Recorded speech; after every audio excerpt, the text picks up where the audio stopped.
ঢাকা সহ দেশের বিভিন্ন স্থানে মানি এক্সচেঞ্জে ছিনতাই ও ডাকাতির ঘটনায় উদ্বেগ প্রকাশ করেছে money changer association of Bangladesh.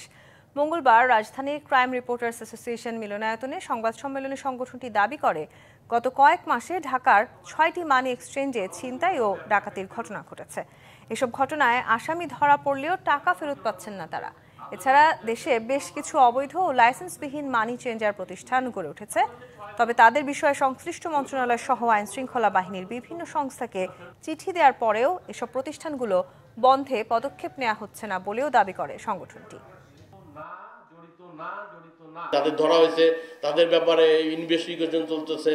তো সেই ক্ষেত্রে এবং যারা অ্যাফেক্টেড আছে তাদেরও আইন প্রয়োগকারী সংস্থা থেকে তাদের ডেকে নিয়ে তাদের সাথে বসা হচ্ছে, মিটিং করতে হচ্ছে, কার কত টাকা কিভাবে নিল, কি হচ্ছে না হচ্ছে ব্যাপারে অনুসন্ধান চলতেছে।